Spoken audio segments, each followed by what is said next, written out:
একটা কঠিন সময় উপযোগী সিদ্ধান্ত নেওয়ার সময় এসেছে বাংলাদেশের।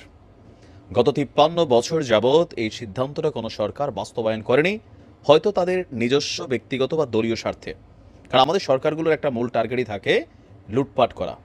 আপনি দেখেন, আওয়ামী লীগ বলেন, বিএনপি বলেন বা অন্যান্য দলগুলোই বলেন, কম বেশি একবার চেয়ারম্যান হয়েছে অথবা এমপি হয়েছে, মন্ত্রী হয়েছে, উনি সহ ওনার ১৪ গোষ্ঠী বৈশা বৈশা খাইতে পারে নাই এমন লোকের সংখ্যা ১০০-তে হয়তো ২-৪ জন পাবেন, একদম নাই তা না, ২-৪ জন পাবেন। বাকিরা এইভাবেই লুট করছে। কই থেকে?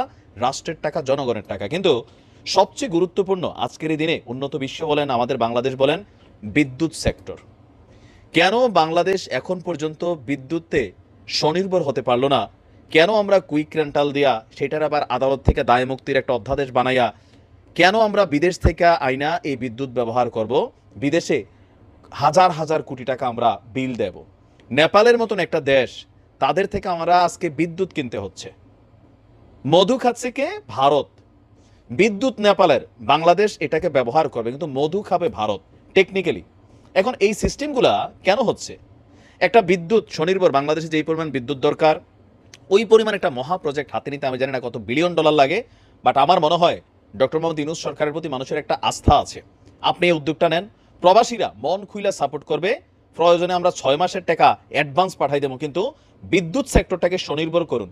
স্বনির্ভর করলে কি হবে? মানুষ কম দামে বিদ্যুৎ পাবে। এখন আমরা বহু দামে বিদ্যুৎ কিনছি, এই বিদ্যুতের টাকা জনগণ দিচ্ছে। এখন দেখা যাচ্ছে যে বিলিয়ন ডলার সরকার মাইরা খাইয়া চলে যাচ্ছে, প্রত্যেকটা সরকার। দর্শক, আজকে বাংলাদেশে নেপালের বিদ্যুৎ এসেছে, এটা খুশির খবর না। একদিকে খুশির খবর, রানিং বিদ্যুতের চাহিদা মিটছে। আদানি বেচছে, আদানির টাকা দেওয়া লাগছে, আদানি আবার অর্ধেক কমাই দিচ্ছে। এখন নেপালের কাছে আমরা যাচ্ছি, ভারত দেখেন কিভাবে পয়সাটা খাবে। আপনার 15ই নভেম্বর ত্রিপক্ষীয় চুক্তি অনুযায়ী ভারত হয়ে বাংলাদেশে বিদ্যুৎ রপ্তানি শুরু করেছে দেশটি। নেপালের বিদ্যুৎটা সরাসরি বাংলাদেশে আসতে পারবে না, সেজন্য ভারতের ভূমি ব্যবহার করতে হবে। যার কারণে ভারত মাগনা মাগনা বৈশা বৈশা একটা টাকা খাবে, কারণ তাদের জায়গাটা আমরা ব্যবহার করবো। চিন্তা করেন, যার কারণে বিদ্যুতের ক্রয় খরচটা কি বেড়ে যাচ্ছে।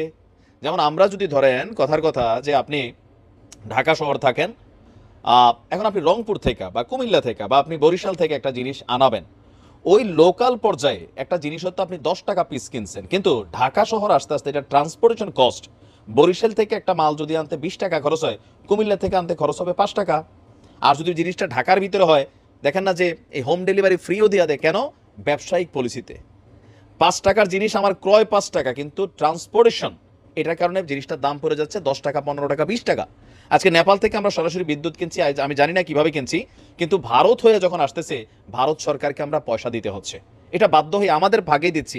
ভারতের এখানে কোনো রকম ইয়া নাই, বরঞ্চ তারা আমাদেরকে জায়গা দিচ্ছে, এটা এই মুহূর্তে বেশি বাস্তবতা যেটা।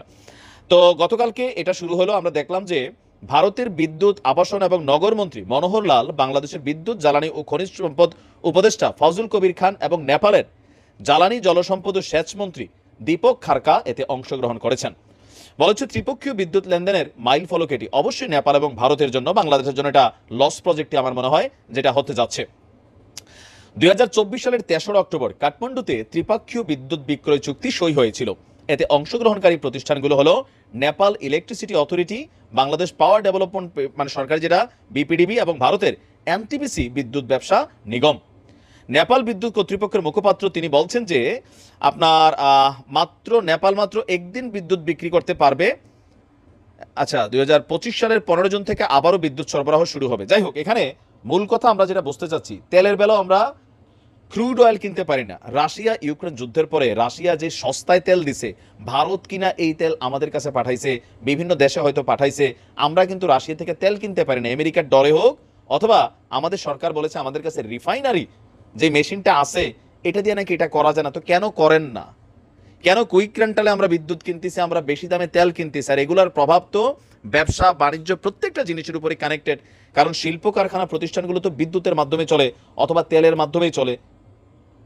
তো এগুলাতে আমরা কেন নিজেরা ডেভেলপ করছি না, সেলফ এস্টাবলিশড করছি না? আমি এখনো বুঝি না। রাজনৈতিক সরকারগুলো ধান্দা করছে 100%। এখন ইউনূস সরকার, আমার মনে হচ্ছে এই উদ্যোগটা তিনি নেওয়া দরকার।